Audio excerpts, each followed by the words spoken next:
오늘은 요한계시록에 나타난 소아시아에 있는 7교회 가운데 두 번째 교회인 서머나 교회에 보낸 편지의 내용입니다.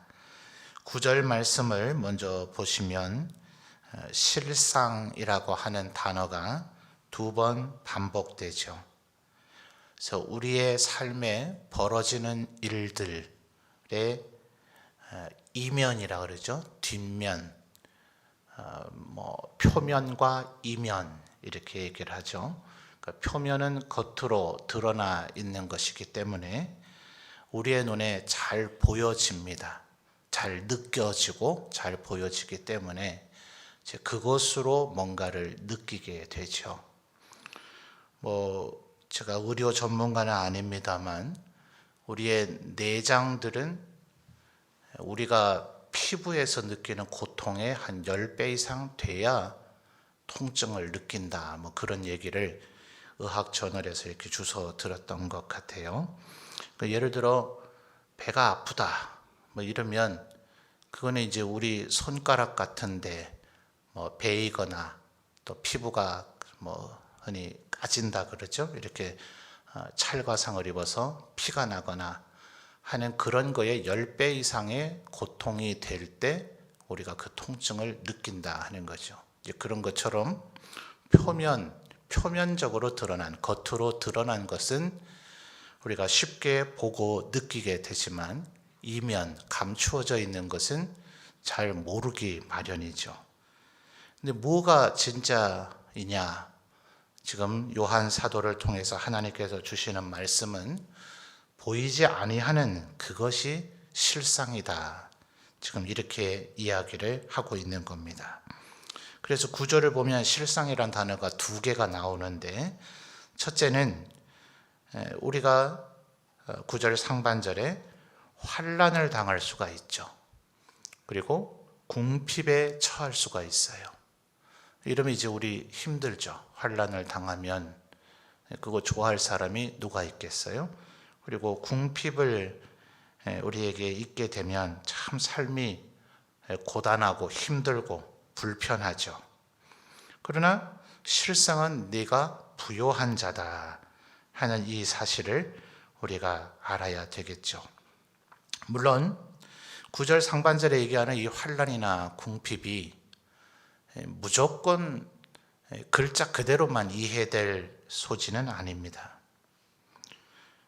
야고보 사도가 주로 얘기하는 것처럼 우리가 죄를 지어서 하나님 뜻대로 살지 않아서 내 마음대로 행해서 환난을 당하게 되면 그건 죄의 형벌의 대가인 거죠. 그리고 그것은 부끄러운 것입니다. 문제는 바울 사도가 얘기하는 것처럼 너희가 선을 행할 때 낙심하지 말지니. 우리는 때로 순진한 생각을 해가지고 선을 행하고 의를 행하면 아주 모든 일이 잘 될 것이다 이렇게 생각을 해요. 그러면 여기가 천국이겠죠. 그리고 예수님께서 우리를 위해서 죽으실 이유도 없었을 것이고 우리에게 성경 그렇게 구석구석에서 참으라, 인내하라, 견디란 얘기가 없었을 겁니다.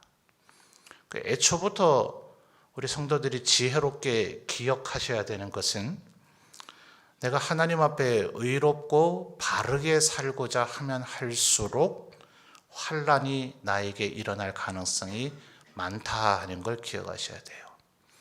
다시 한번 강조해 드리지만 이게 참 어렵죠. 이게 지금 내가 하나님 앞에 영광 돌리면서 받는 환난인지 세상 사람과 똑같이 내가 못나게 굴다가 생기는 환난인지 누가 옆에서 판정을 좀 해주고 분석을 좀 해주면 좋겠는데 아무도 그렇게 해주질 않으니 사실은 잘 어렵습니다. 그러니 끊임없이 우리가 하나님의 말씀을 계속 읽고 묵상해야 되는 이유가 바로 거기에 있습니다. 이 세상은 우리로 하여금 뭘 그렇게까지 살 필요가 있어? 대충 살아, 적당히 살아, 아유 그냥 괜찮아, 뭐가 괜찮아요? 지가 감히 괜찮다고 말할 권한과 위치에 있나요? 하나님께서 온 세상을 멸하실 그때에 그가 찍소리라도 할 수 있겠습니까? 하나님 이 정도는 봐주세요. 제가 괜찮다 그랬어요. 라고 말할 기회라도 준답니까? 정말 신음소리조차 내지 못하고 일순간에 멸하여져 버릴 존재들이 어디 감히 괜찮다고 무책임한 말을 낼 수가 있습니까? 여러분, 그런 말에 휘둘리면 안 돼요. 인간들이 괜찮다 하는 것이 그것이 하나님 앞에서 일고에 변호할 가치조차도 없습니다. 우리를 심판하시거나 우리를 구원하실 이는 하나님이신데 그분은 우리가 각각 행한 대로 갚으리라 하셨다는 사실을 기억해야 됩니다. 그러니 먼저 철저하게 우리가 하나님의 말씀대로 사는가, 궁핍도 마찬가지입니다. 하나님 앞에 우리가 신실하게 살았는데도 불구하고 궁핍해질 수도 있습니다. 더러운 이익을 탐하지 않았기 때문에 우리는 손해를 볼 수도 있습니다. 탐욕의 노예가 되지 않았기 때문에 궁핍할 수도 있습니다. 그런데 게으르고 나태하고 어리석고 낭비와 사치가 심해서 궁핍해질 수도 있습니다. 그러니 이 양 사이를 잘 분간하는 것이 중요하죠. 특별히 궁핍과 관련된 지혜를 얻기를 원하는 분들은 잠언 딱 31장이죠. 28일짜리 한 달도 있고 29일짜리도 있고 30일짜리도 있지만 1년에 그래도 절반 이상은 30하루로 되어 있으니까 매일 한 장씩 읽어서 한 달에 한 독하는 것이 잊어버리면 오늘이 17일이면 오늘 17장이라도 읽어보면 좋잖아요. 제가 군생활 할 때 만났던 동기 한 명은 이 잠언에 대해서만은 꿰어 있어요. 나름 목사의 아들로 태어나서 이제 목회자가 되겠다는 결심을 굳혔을 때 제가 군대를 갔고 아버지가 하도 호들갑스럽게 저에게 성경을 가르쳐 놔서 성경 퀴즈에서 입상을 안 해본 적은 없어요. 그런데도 그이는 저보다 잠언에 대해서는 더 꿰고 있더라고요. 얼마나 구절구절을 외우고 있는지. 그래서 당신 예수 믿는가 했더니 아니에요. 교회에 대한 꽤나 적지 않은 적개심을 갖고 있어요. 당신 잠언을 그런데 왜 읽나? 잠언이 읽어보니 지혜 말씀인 건 인정이 되겠더래요. 참 특이한 경우죠.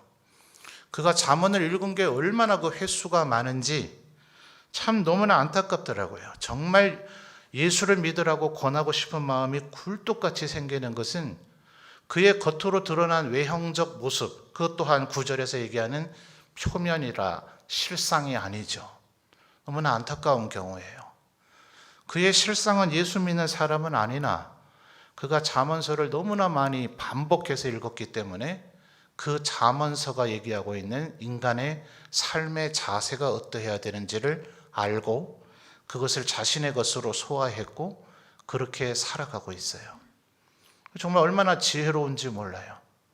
설 자리 앉을 자리 알고 말할 때와 침묵해야 될 때를 알고 할 말과 하지 말아야 될 말을 아는 하나님의 지혜를 조금은 이해한 듯한 그런 모양을 보이더라고요.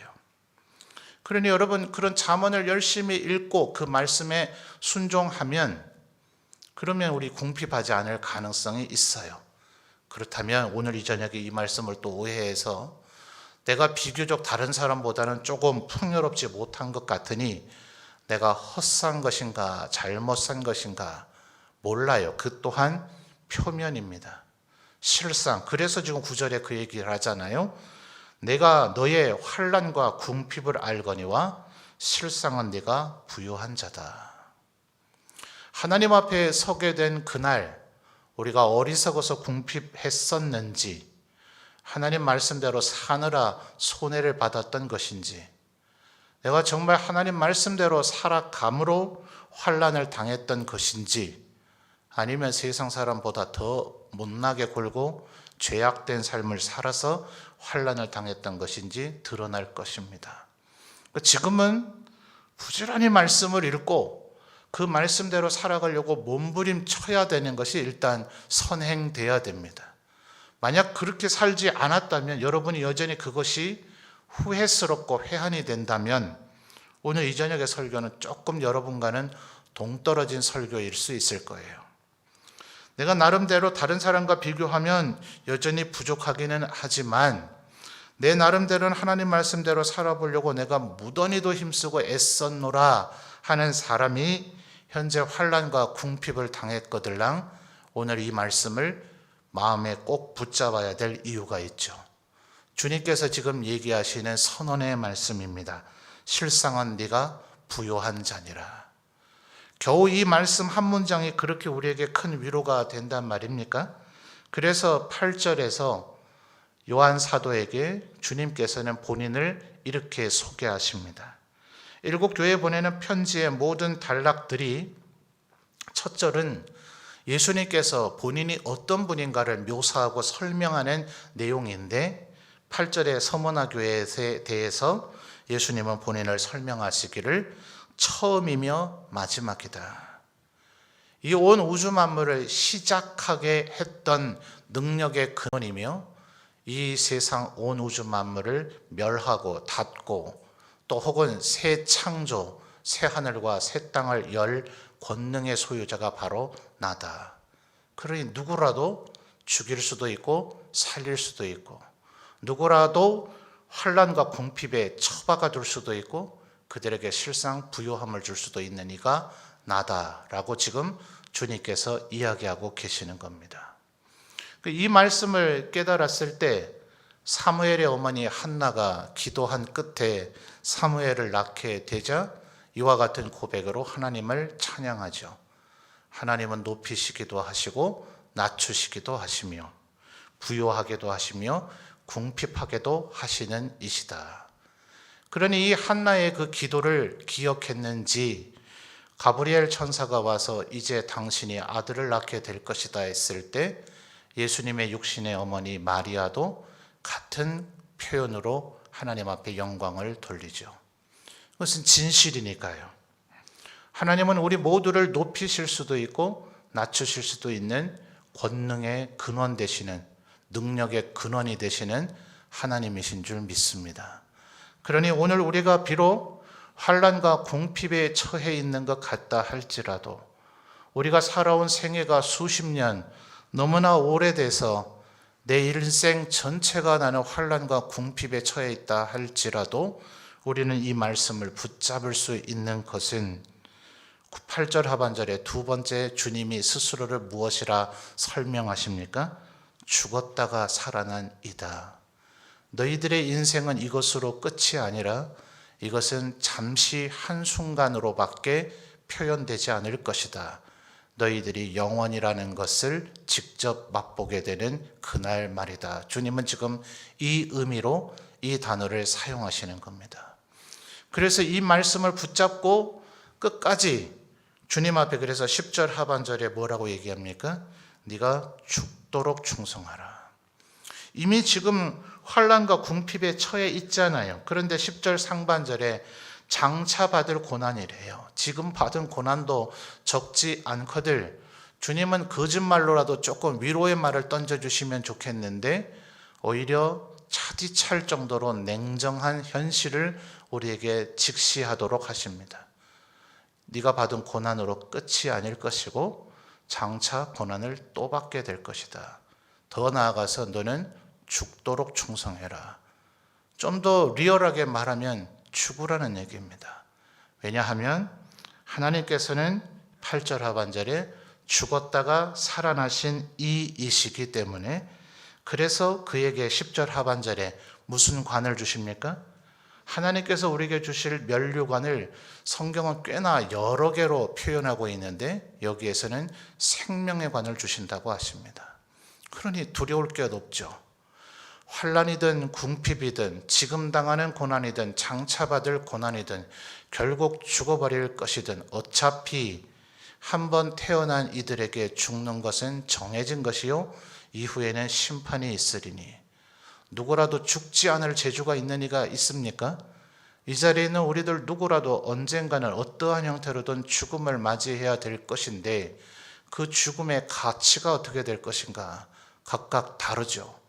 하나님 앞에 어떻게 살았느냐가 그의 죽음의 가치를 결정짓게 될 것이고, 그가 그 이후에 생명에 관을 쓸 것인가, 영원한 생명을 얻을 것인가, 지금 잠깐 당하는 환난은 장차받을 영광과 좋게 비교할 수 없다 했던 바울 사도의 말처럼 지금은 환난이나 궁핍을 당했지만 실상은 부요한 자가 될 것인가, 이것은 결국 우리의 손에 달려 있다 하는 것입니다. 여러분, 견디시고 인내하셔야죠. 그래서 이런 말씀을 오늘 저녁 전하려고 하니까 하나님께서 저를 테스트해 보시는 것 같더라고요. 아주 심각한 고난을 한번 경험하게 하시니, 정말 성도들에게 너는 믿음으로 이 말을 전할 수 있겠는가? 너부터 환난과 궁핍을 더 견뎌낼 수 있겠느냐? 주님께서 이렇게 물으시는 것 같더라고요. 그래서 여러분 10절 중반절을 보십시오. 10일 동안 환난을 받을 것이다. 남자분들 군대 다녀오시면서 뭐 그런 얘기들 하잖아요. 거꾸로 매달아 놔도 국방부 시계는 간다. 세연이 형제 그래요? 지금 휴가 나와 있는 해군 장병이 우리 중간에 지금 예배 드리고 있어요.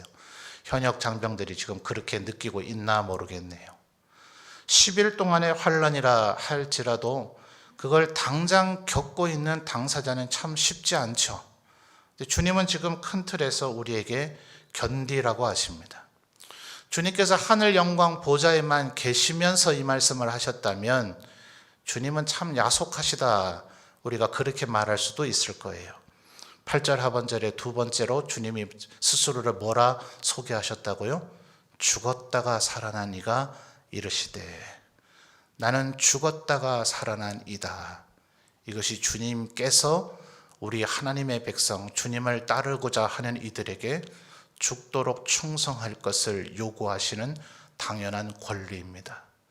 그분은 편한 가운데 우리에게 이와 같은 헌신을 요구하지 않으셨고, 이와 같은 헌신을 하셔야 할 아무런 이유도 까닭도 없는 그가 우리 인간 그 누구도 감히 흉내낼 수조차 없는 고통과 고난을 미리 먼저 당하시고 그것을 감내하시고 그것을 우리에게 요구하고 계십니다. 그러니 우리는 이 고통과 환난을 견뎌내야 되죠. 이겨내야 되죠. 왜냐하면 9절 하반절에 상반절에 뭐라 했습니까? 실상 그래야 우리가 부유한 자이기 때문에 그렇습니다. 그래서 이 길은 좁은 길이라고 얘기합니다. 그리고 많은 이들이 이 길을 떠나갔습니다. 환난과 궁핍이 싫었으니까요. 그게 예수 믿는 것의 정체라면, 그것이 예수 믿는 것의 진실이라면 예수 믿지 않겠다고 하며 그들은 실상 부유한 자가 되는 길을 버렸습니다. 그래서 언제나 보면 고난의 계절에 예수 믿는 사람이 누군가가 확연히 드러납니다. 교회 역사는 계속해서 교회 개체수가 많아지고 성도의 인원수가 많아진 것을 결코 좋게 평하지 않습니다. 그때는 오히려 참과 거짓이 분별되지 잘 않을 때라고 얘기합니다. 교회의 진정한 가치, 정말 믿음의 사람들은 2000년의 교회 역사 가운데 언제나 고난과 시련의 현장 속에서 빛이 나고 드러났습니다. 어쩌면 지금 우리가 주님 앞에 빛이 될 수 있는 기회입니다. 하나님 앞에 누가 진정한 믿음을 소유한 사람인가? 날이 가면 갈수록 혼탁합니다. 날이 가면 갈수록 죄가 무엇인지 선명하지 않습니다. 교회 안에서조차도 차라리 세상은 악하고 교회는 선하면 얼마나 좋겠습니까? 우리 성도님들은 그걸 잘 못 느끼실는지 모르지만 목회자가 되고 지도자가 된 저는 그게 너무나 많이 보여지고 느껴집니다. 교회 안에서 더 정신 바짝 차려야 된다.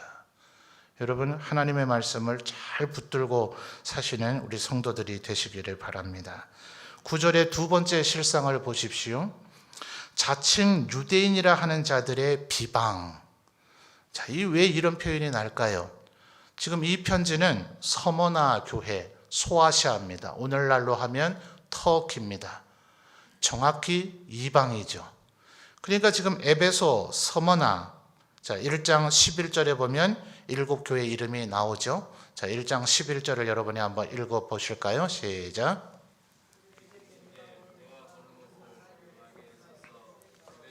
자, 다시요. 아직 못 찾으셨던 분이 더 많으신 것 같아요. 다시 합독해 주십시오. 시작.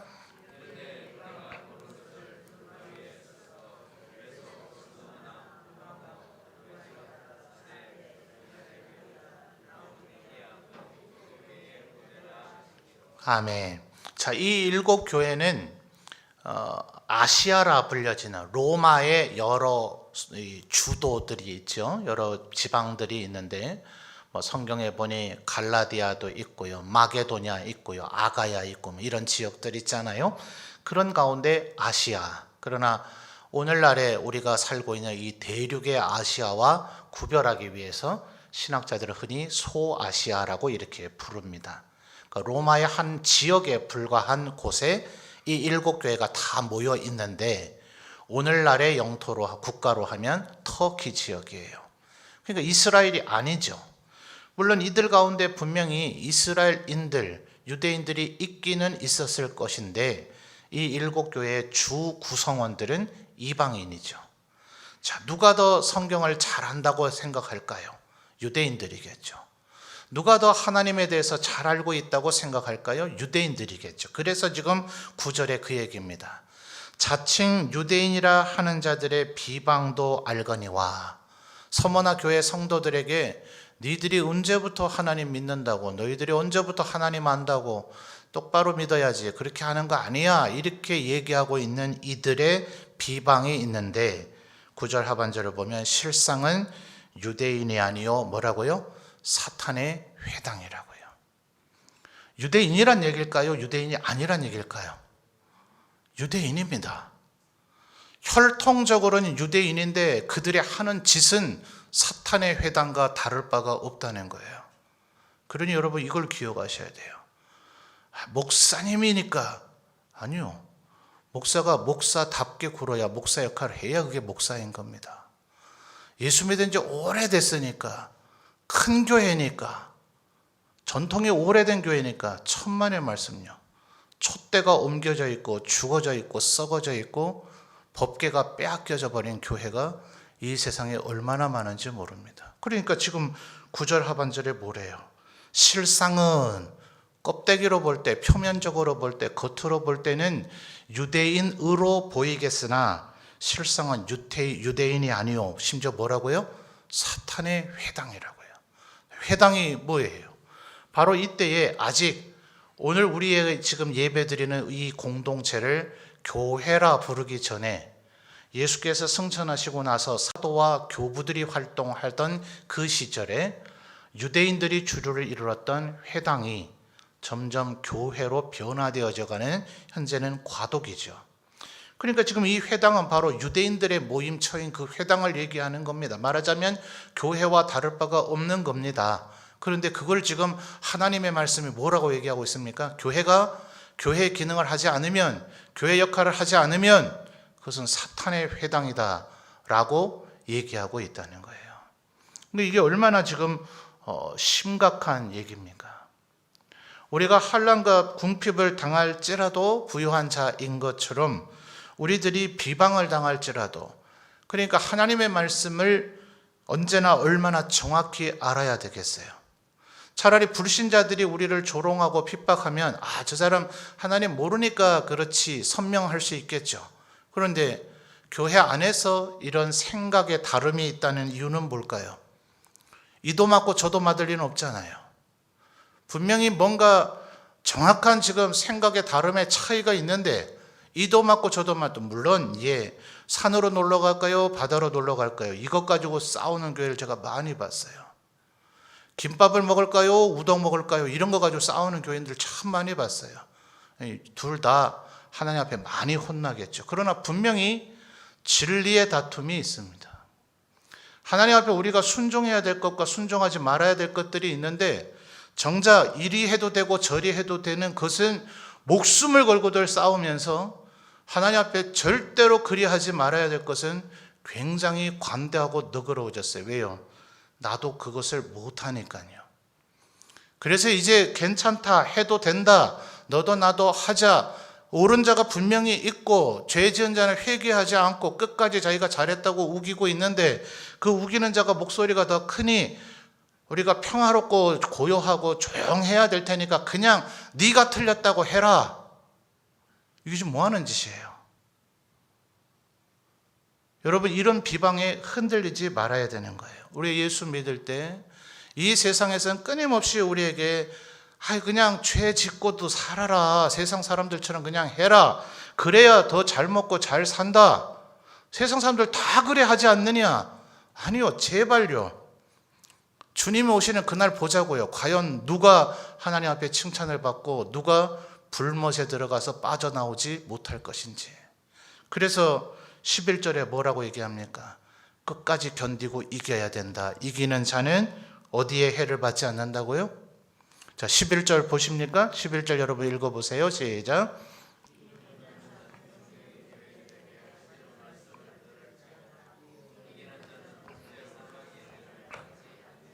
아멘. 한 번 죽는 것도 지금 겁이 나고 두렵고 싫은데 심지어 둘째 사망이네요. 이게 도대체 무슨 얘기입니까? 자, 계시록 20장으로 넘어가 보죠.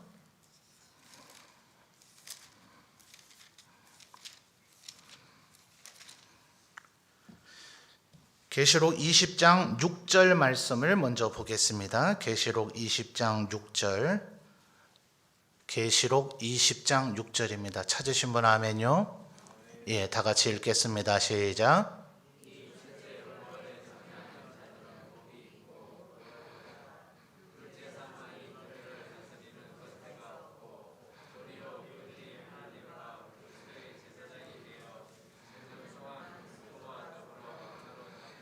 아멘. 자, 6절을 보니 첫째 부활에 참여하는 자들은 복이 있어서 그들이 어디에 다스리는 권세가 없다고요? 둘째 사망이 그들을 다스리는 권세가 없다.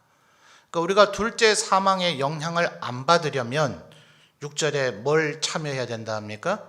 첫째 부활에 참여해야 되는데, 첫째 부활에 참여하려면 필연적으로 뭘 해야 되죠? 죽어야 됩니다. 그래서 지금 우리가 읽은 2장 8절에서 11절의 서머나 교회를 향해서 환난과 궁핍을 두려워하지 말라, 장차받을 고난도 두려워하지 말라, 심지어는 죽음으로 네 충성을 입증해라. 왜냐하면 그래야 첫째 부활을 경험하게 되고 그래야 둘째 사망에 참여하지 않게 되기 때문에 그래요. 그러니 주님께서 뭐라 그러세요? 이 세상 모든 것을 얻더라도 네 목숨을 잃어버리면 그게 무슨 소용이 있겠느냐? 그러니 죽으라. 죽는 자는 이 모든 것을 얻을 것이고 끝까지 죽지 않으려고 하는 자는 이 모든 것을 잃어버릴 것이라는 말씀을 요한복음에서 하시죠. 한 알의 밀이 죽어야 많은 열매를 맺으리니 라고 하시면서 말입니다. 주님께서 십자가를 지시기 바로 직전쯤, 며칠 전쯤 예루살렘에 머물러 계실 때 헬라인들이 와서 예수님을 만나고 싶다 할 그때에 하신 말씀입니다. 우리가 어떻게 살아야 되는지를 정확하게 얘기해 주는 거죠. 죽음을 좋아할 리가 누가 있겠어요? 죽음에 이르는 고통과 환난을 좋아할 리가 누가 있겠습니까? 그런데 우리가 죄악된 행실을 하다가 당하는 고난이 아니라면 뼈를 자르고 깎아내는 듯한 고통이라도 견뎌내셔야 됩니다. 마지막 시험입니다. 그 환난을 견뎌내지 못하고 거기에 포기하고 굴복해 버리면, 그러면 우리는 둘째 사망의 영향을 받게 됩니다. 둘째 사망은 뭔가? 13절에서 15절까지 20장의 마지막 부분에서 더 상세하게 설명을 해주고 있죠. 20장 13절에서부터 15절까지 다시 읽어주십시오. 시작.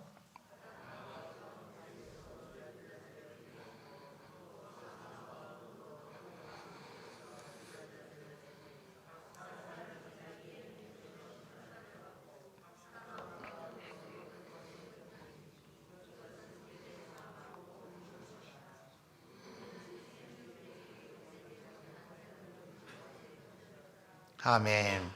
자, 아까 지금 6절에서 첫째 부활에 참여하는 자는 결국 죽은 자여야 되잖아요. 그렇죠? 그 앞에 5절 말씀을 보면 그 나머지 죽은 자들은 그 천년이 차기까지 살지 못하더라. 이는 첫째 부활이라 라고 하면서 그 앞에 1절에서부터 4절까지 두 부류의 지금 죽는 사람을 얘기하고 있어요. 그래서 13절에 얘기하고 있는 죽은 자들은 끝까지 안 죽으려고 버둥대다가 결국 죽어버린 이들입니다. 그러니까 우리가 하나님의 말씀을 알아서 나는 말씀대로 살겠다, 십자가를 지고 살겠다, 기꺼이 죽겠다 해서 첫째 부활을 경험한 이 사람들과 예수 믿는 게 죽는 거였어? 그럼 나 안 죽을 거야. 아이고 하나님 말씀 들어서 그렇게 핍박받는, 나는 근본 핍박을 싫어해. 하나님 말씀 안 지키고서라도 나는 이 세상에서 평안하고 행복하고 향락을 누리며 살아야 되겠어 라고 하나님을 배반하고 배신한 이들은 결국 13절에 죽더라는 거예요. 그러니까 기꺼이 죽음으로 영원한 생명을 얻을 것인가, 끝까지 안 죽으려고 버둥대다가 결국 영원한 죽음 속에 들어갈 것인가, 지금 성경은 지금 우리에게 선명하게 그 얘기를 해주는 겁니다. 그래서 13절에 이 심판받을 죽은 자들, 여기서 말하는 바다, 그래서 21장 1절을 보니까 새 하늘과 새 땅만 있고 바다가 없죠. 요 바다는 우리에게 해산물, 먹거리를 제공하는 그 바다가 아니고요, 죽음과 음부와 마귀, 사탄이 나오는 영역을 요한 사도는 상징적으로 바다라고 설명하고 있어요. 그러니까 지금 13절에 바다가 죽은 자들을 내주고요, 죄의 권세 아래 놓여서 마귀의 자식이 되어서 그 짓을 하다가 죽은 그 이들을 지금 바다가 죽은 자들을 꺼내주고요, 사망과 음부도 그 가운데서 죽은 자들을 꺼내주니 이 사망과 음부 죽은 자들 전체 다가 14절에 어디에 빠져져요? 불못에 빠져지게 되는데 그곳이 곧 둘째 사망이다. 15절에 생명책에 기록되지 못한 자는 불못에 던져진다. 바로 지옥, 영원한 죽음의 영역을 설명하고 있는 겁니다. 그러니까 지금 이 세상을 살아가면서 누구라도 유쾌하지 않죠. 환난과 궁핍을 당하는 거 바라는 사람 누가 있겠습니까? 솔직히 우리끼리 있으니까 하는 말이지만 예수 믿는 게 죄사함 받고 구원 받고 은혜 받고 축복 받으려고 예수 믿는 거지 환난 당하려고 예수 믿는 분이 누가 있어요?